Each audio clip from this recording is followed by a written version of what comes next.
Hey y'all, we've made it to the second episode. Oh my days! I'm actually uploading YouTube videos. That's crazy. Um, what I want to say is that this entire gameplay is completely dedicated to building a base and making a farm. It's one of the first things I do when I make a new world. Even when I completed Better Minecraft or when I completed Cisco's, I dedicated a lot of time to having everything set. Because personally, I'm a very organized person. So if I don't have everything ready, then I don't want to do it, you know? I don't want to go off like looting places, killing bosses, without even have like a place to like store my items. People like just put chests in an open plan and they just keep on going, you know? But that's not me. So I just dedicated this video to finding a base, making the layouts, organizing my loot, and making a farm. Because I would like to first handle the food problem before I like actually do some stuff which is interesting. So you guys are gonna hear me mostly yap, then talk about gameplay. So what do I want to dedicate this episode to? Since I mentioned it so importantly last episode, I would like to talk about running. Yeah, I'm gonna talk about how I started to run most specifically. So you'd think that since I like running, I would have started athletics when I was young, or I was taking part in cross country. No. Well, rather, I spent most of my life playing tennis. When I was young, my parents first put me into playing football, because football is a big thing in Malta. Football, soccer, say however you will. But in Malta we say football. Yeah, I only spent a year playing it. It's because I wasn't really ever good at it. Picture a horse. I'll put it in the video, and you will see a horse with those like shadow things or next to their eyes, so like have them have tunnel vision. That was me. I wouldn't pass the ball to anybody. It's not like I'm egotistical. It's just that my mind couldn't process another person's existence while I'm playing. So my parents put me in a sport where it's more individual, like tennis. Tennis, I loved tennis. Tennis was like everything to me. It was a hobby at a point over everything. And I was having a lot of fun playing it. But then I realized I wasn't really that good at it. It's a shame, but I didn't mind. I knew I wasn't the best and I never was gonna be the best. But at some point in time, I realized that I've played this sport for so long and nothing. I've nothing to say for it. People knew I played tennis, but I was just mid at it. I was like barely amateur. And something happened in my life that I was like, oh my days, I have to do something about this. You guys call it high school, I think, but we call it post-secondary. And at this post-secondary, I knew someone who had back surgery because they had scoliosis when they were young, and they wanted to get that fixed. And me and this class organized this card with the teacher, basically telling them that everything will be fine, we wish you the best health, we hope that you get better. Basically, all these things you'd expect for someone to improve from their situation. And I remember this day specifically. I was on the bus back home and I'm in a group chat with this person because we had a project together. And they sent us this photo. And it was this person on a hospital bed and telling us thank you for the support. Honestly, at that time, call me selfish, call me rude, but when they sent us that photo, I didn't see them. I saw myself. I was saying, what if something were to happen to me? What if I got hit by a car? Let's say I'm immobilized. Let's say I got injured. God forbid, right? But let's say I do. And years go by and I grow older. And I look back on my life and I say, dang, I didn't do anything. My dad, specifically, he has a whole box of medals, trophies, silverware, that he could say, wow, I was amazing at this one thing. I don't have that. And that made me feel horrible with myself. It made me feel like I was little. And that gave me the courage. That person made me feel so powerful that I signed up for my first tennis tournament. After 8 long years of me playing this backwater sport, I finally did something about it and I booked it. My parents were saying you're gonna get trashed on. My club practices for fun. There isn't really a competitive side to it. So I was already going into it expecting to lose, and so the day comes, and I'm talking to my opponent, and we enter the court. 30 minutes go by, I lose 6-0, 6-1.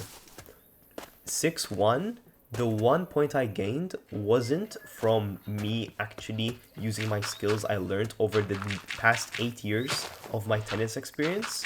No, my opponent missed his serve 4 times in a row. I wasn't good at this, and it sucked. But I didn't dwell on it. I knew I was gonna lose. So, what did I do? I started taking tennis more seriously. I started watching videos, started watching tips, tricks, asking more feedback from my coach, telling me if there's anything else I could do. And for some time, I was actually seeing improvements. I had this vision of myself actually winning something, having a medal, maybe a little trophy on my shelf to say I was good at tennis, something to show for, you know. And a couple of months go by, and I'm in advanced class. My club has a day where it's like a Sunday training session with these people and an advanced class where like people from the same level train with each other to improve. I used to be part of this class, but I chose to leave. That's because I prioritized my studies over the class. The class time was on a Friday and I couldn't join because I had maths private lessons, because although I'm good at it, I wanted to finish it in 1 year. So I prioritized my education over sports. So then I was back to it. I was back to the advanced class and I was happy. But then the day comes, I'm nervous, excited, because I'm going to see the people I used to play against again. And I played good when I was against them. So the day comes and they pull me aside and tell me, okay, play with this class instead. So then we'll see how you do, and then we'll see where you'll be placed. They put me with the young ones. Yeah, I was so bad that they had to put me with the people who are younger than me. So I was like, okay, this is like a trial run. I'm gonna just go in, prove them wrong, and I'll get back to where I was, and we move on from there. I didn't move on. I spent another 6 months of my life with this advanced class of people who are younger than me. You know how degrading that was? I felt so bad with myself that something I'm known for is I'm not even good at. I'm playing with these people, and what the worst part is that these people who are like 13, maybe 14-year-olds, they're all better than me. And I have to admit it. And I didn't care that they were better than me. My dad used to tell me, it's like, oh, you focus on yourself. Whatever they do, it's not of your problem. But then, after 6 months, month after month, I'm still with the same class. I'm not going into the advanced class where I used to be at. It broke me. I stopped completely. I got mad. I lost horribly this one day. And I told my dad in the car, I'm not doing this anymore. I give up. I tried, really, really tried, and I gave up. So, yeah, that was my entire trip with tennis. It was heartbreaking. It felt like I spent all this time doing nothing, you know? There's only one thing that I can show for. Is a certificate saying that I paid the term. That's my footprint with tennis. That's it. That's And that's hard. I don't even have a medal to show for. That's sad, bro. That's so sad. So I closed it down. I said I don't want to do it. There was still like 4 sessions left. I didn't go to any one of these. And I started searching for other sports to get into. Now, at 17 years of age, what can you really do as an other sport? Bro, all the sport clubs that are not looking for people my age. They're looking for people who are young. So they'll nurse them into being talented. May it be handball, may it be basketball, may it be volleyball. I wanted to play volleyball, for example, but yeah, I couldn't because we have like a women's team and the men's team is only looking for youngins to play, like 14-year-olds. And I'm 17, so I don't qualify. So I was down in the slumps and I thought of it. Why not run? Running is something that everybody does, you know. There isn't a real training way how to like improve on running unless you're like with a specialized coach. So I started doing it and I felt confident with myself because at home we have this treadmill and I would actually use it quite often. So I empowered it. I was like, okay, I'm gonna do a couple of runs with the treadmill and then I'm gonna learn how to run. I would use my tennis shoes dedicated to tennis to run on the treadmill. And I was like, dang. On my watch, it's saying I did a 5K in 15 minutes. Whoa. On the treadmill, it said 2. And I was like, oh, I just must take from the watch. Because like, the watch is definitely accurate, right? Right. The watch is calculating my heart rate and my heartbeat. So my heart is exaggerating the pace of as if I'm doing it in 5 minutes. The treadmill is correct. I only did 2 kilometers, but my heart rate and my pain is telling me that no, bro. You only did 2 kilometers, bro. Yeah. So I was overconfident and I go out for a run. It was my first time ever running outside. My first ever run outside was such a bad experience. I remember I leave out of my house. I have like this whole course planned. I went on Google Maps seeing like a way how I could run around my town. And yeah, the course was 5 kilometers. So I only did 3 kilometers of that. And you know how long it took me? It took me 40 minutes to do 3 kilometers. I knew I wasn't fit, but this is a next level of being unfit, bro. Oh my days. So I started from there and I was so disheartened. I was ready to give up. It was like, oh my days, maybe being physical isn't my thing. Maybe I'm just a loser. Maybe I'll just stick with the gym, have a good body, and that's it, call it quits. Because I'm not gonna win anything at this rate, man. So what's the point? But nah, I didn't give up. And the next time I ran 35 minutes. And I did 4 kilometers. And I kept repeating it until I finally hit 35 minutes, 5 kilometers. It was a period where we had no school because it was exam season, and I would spend so much time studying that my way of cooling down would be running. I'd be frustrated, I'd run, I'd do mid, and then I'd go back home, shower, and eat. And then I started training.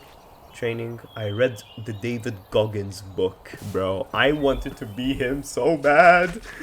I read a David Goggins book to help me improve running and like to improve my mental health. And I ran consistently and I finally reached it after a whole month of running. Not even a month, like 2 weeks maybe. I went from 40 minutes down to 29. Now, this doesn't sound impressive, okay? 29 minutes is like people's average, like the average human's 5K distance, you know? But the place where I run is like completely poor, very bad terrain, and there's a lot of hills and downhills. Like, there's the place where I live is like quite touristy, so I have to like run between tourists, so that's you know, being detrimental to my time. But yeah, I wasn't doing bad and I improved actually. And I remember I finished my exams and I first applied to the 5K. It was my first ever 5K and I fell in love. Honestly, I fell in love with running from the first 5K. I didn't fall in love training it, because training it was so torturous. It made me feel so bad. My shins were hurting, my knees were hurting, my calf muscle was hurting the most, I remember, and my quads weren't even feeling it. My hamstrings were, because I was like springing myself up with my hamstrings. And I take part in this 5K. It was like this midsummer run, and it was at night. And I remember the atmosphere was nothing like it. Is all these people all gonna run the same race you are? They're all prepared. They're all wearing the same equipment, and we're all at the starting line. It made me feel so much aura. It's like, dang, I wanna be like these people. They're so cool. And we start the race. The whatever, the gun goes off, and I remember this part completely. We all run together, and my goal is to keep a pace. The pace of 6, you know, so I could finish it in less than 30. That was my goal, because I never ran a sub 30 run, ever, you know? I was just happy to be there. Happy to experience this, like, new feeling, you know?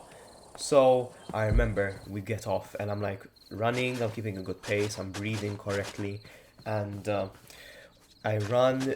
The course is, it goes up and down 2 times, up, down, up, down. Each up is like, each up and down is like 2.5 kilometers. So I go up and down, and I skipping everybody. I'm literally like zooming past everybody, keeping a fixed run, and I'm running with these people. Like sometimes I'd like stick with a group and I'd run with them, but then I look at my watch and I like feel like I'm slowing down. I just keep on going beyond them, and I hunt down like I'm a wolf, bruh. Like I'm a dire wolf, and I'm running after these people so I can match their speed, match their freak, and I'm off, you know. And like 4 kilometers go by, I'm looking at my watch, and oh my god, I see it.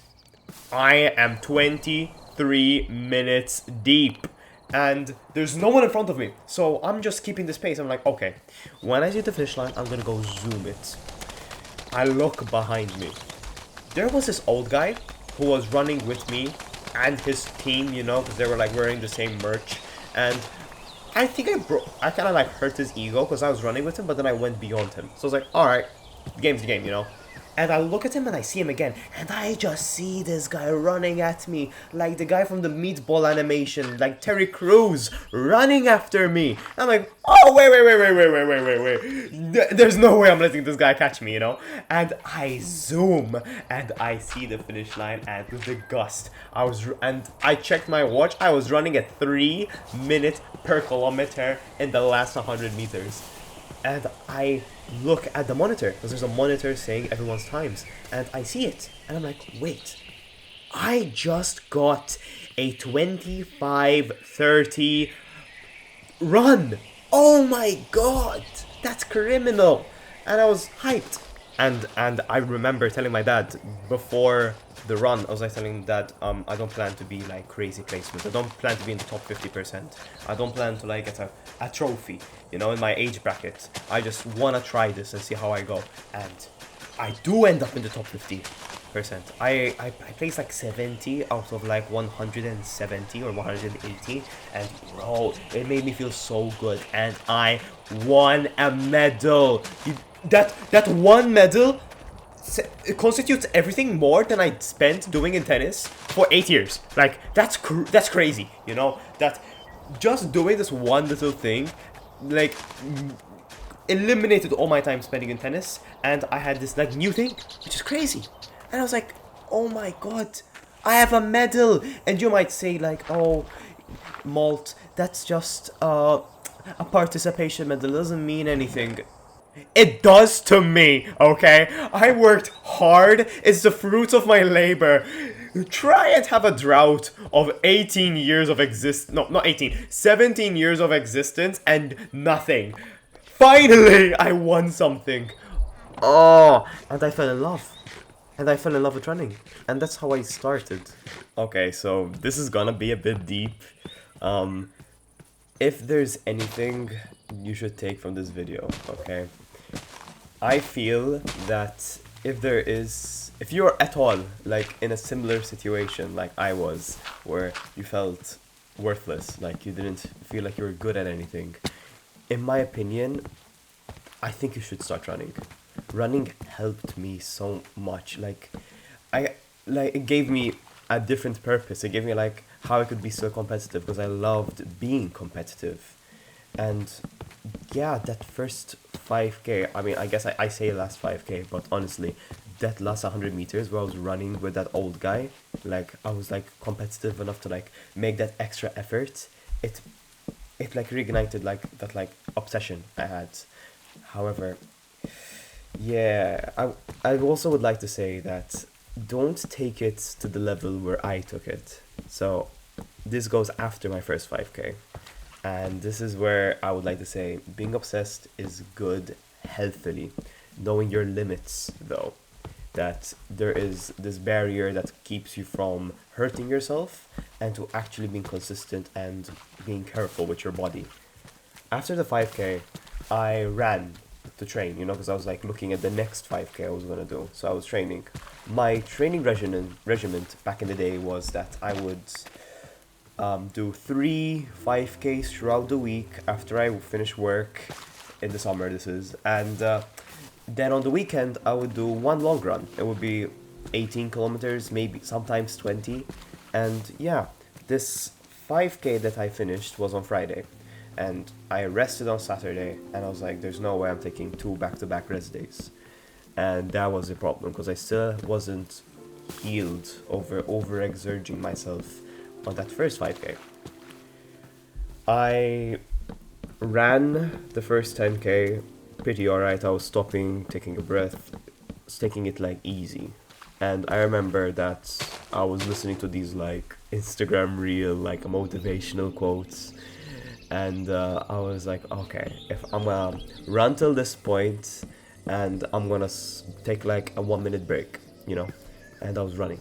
And I just feel the strain in my groin, like hurts. It's very painful, and I was on the impression of that like if I stop now, I am a loser. I don't deserve to continue running. So I pushed through the pain, and I guarantee you it didn't take more than like a kilometer of me running, saying, okay, this is very painful, and I should start looking back to go home and actually confront this like physical problem, because then it's like, oh, this might be like a very big issue. And I had already signed up for my next 5K, which was in like 2 weeks. So I booked an appointment with this local physiotherapist, and apparently I had the strain, and the only way I could get over the strain is by stretching. And I did mention that I had like a 5K, and they said like I don't think they don't think that it's like that bad to like not run it, but you should stretch every day to like help it improve. Honestly, it never really improved. It never really helped. The stretching it just made me more flexible, so there was a good part of it, but the pain never really subsided. Like I still feel it to this day. I don't feel it as much, but I do feel like it's not as flexible. I can't like push my leg that forward because of it limiting itself, So please, if you get obsessed with something, make sure it's in a sustainable way, that it won't harm you physically, that it will actually be useful for you, that it will actually help you improve, get better, I didn't take that advice because I was just so obsessed at the time that I was in a rush, that I needed to be good at something, and yeah, I took it too far, and I ended up hurting myself quite badly. So please, feeling the need to want something is perfectly normal. It's human to want to be good at something. I'm not trying to excuse myself or anything, saying that what I did was justified. It isn't. That's why now, at the present, even though I still feel it, as I previously mentioned, I don't want to give up on running. And now it's either I don't run, or I run knowing the limitations of me running. So that's why I'm starting to run. The latest 5K I've ever ran, like officially, was back in December. And even though I had a really good time of 24:30, I think, and I did actually breached sub 25, I kind of stopped, kind of fell off. I made excuses that exams are near, so I stopped, and now I'm restarting. Now I'm back into it, and I think this is a good portion of the video to start talking about how I'm doing the summary. Like I've been mentioning, I'm gonna do like at the end of the video, I'm gonna like do a summary, you know. So, um, as of the point of recording, last week I am running consistently like 3 times a week. Like I'm doing 5Ks at the moment. I do plan to increase the duration of my run, but right now I'm still in uni, so I'm still have lectures I have to go to, so I'm still gonna like run short ones so I can improve my endurance or like speed. And then I'll do my long runs when I'm completely off uni, and after it's like study week, study period where like I have exams, and between exams to each other exams I'm gonna like do longer runs because then I have like the entire day off, you know. So it will be like how I used to last year when I was like doing my A levels, where I was like bored. As I said, my uncle bored. I get irritated of just straight up studying. As for the time, they aren't the best. I am running quite well. I'm not running with pain as much anymore. I don't really feel that much pain. All I feel is just exhaustion in like my torso, like my abs. Like I'm training my core at the gym as well. So like maybe I'll improve my endurance. Cause honestly, if my abs and my core give out first before I my legs do. So I do think that it's because I'm not breathing properly and I have a weak core. So that's what I'm doing now. I'm putting high emphasis on breathing. My form is pretty good. So yeah, I'm pretty proud of how things are going at the moment. Is that, for example, on Mondays I'd have like a morning lecture, and then in the morning lecture I would afterwards go to the gym and afterwards go to this track near my school, and I would just do laps. Although the laps wouldn't be 5, I think I would do like 4, because I would just get off the gym, so I'd still be exhausted from working out, and I'm exactly afterwards I'm running. So I'm keeping the 5Ks like at home, like complete 5Ks, and I think it's better because, as I said, the terrain is quite bad, but it'll improve my endurance since there's uphills, like helping my quads improve, like my calves are like adapting to like running outside as well. Because when it's a track, even though it probably is easier, I feel that there is a bit of limitations with it, that it's completely flat, and never will you be in a road race where the course is completely flat. I've only done 5Ks, and all of them had been like some weird uphill, downhill. My first one was mostly flat, but there would be times where you go uphill. Not downhill, just complete uphill for like 300 meters. And my second one had a long downhill, and then in the last bit had like a few bumps of uphill, and then it would be complete uphill, and the last 100 meters would be straight until the finish line. And my latest one was, I think, hell, if that's okay to say, hell. You would first leave, and you start off the bat uphill, and then you go even a steeper uphill, and then you'd be straight for 3 kilometers, and then you go up a bump, and another kilometer of straight, and then you go uphill again, and then it's just a steep downhill. And honestly, when I finished that 5K, I felt like I want to continue running. I had to continue running, because even though I said that my first 5K made me fall in love, specifically that last 100 meters when you are running is the best feeling you'd ever have. It was beautiful. I remember that I signed up that 5K with my friends. It was me and these 2 other guys, and we all had like different plans. Like my plan was to reach sub 25. My friend wanted to do it in sub 20, and my friend signed up for the 10K part of it because he's been training 10Ks every week, you know. So we all had different plans, and I was running on my own for most of this. And I remember matching this guy's like pace, and I just see him starting to pass me. And I'm looking at my watch. I'm like, am I doing something wrong? Am I slowing down? And I still see 450. And I'm like, oh my days, these guys are fast. And we were still 3 kilometers deep. So I was like, I'm not gonna change my pace because I'm gonna get exhausted too early and I'm not gonna like run properly. So I keep 450 and we're in the last kilometer because there's a sign saying 4 kilometers deep or /9 because there was like the 10k and 5k's running at the same time. And it's just straight downhill, as I said, and I just see this big guy behind me just zooming. And as I did with the bald guy, who was like the old guy of last time, I was not about to let this guy pass me. So I just bolted, and I feel no air in my lungs, and I just hit the gas. I think I let out this whole ass cringy thing where I was I think I screamed or like I made a huge gasp and I just held my breath and I booked it. And I remember I get down of the downhill section and then I turn to my left and I see it and I just book it. I felt like I don't know if you guys ever seen that anime of like 100 meters, but in that last part where like the protagonist and his friend are running together, he just looks at his left and just locks in and runs.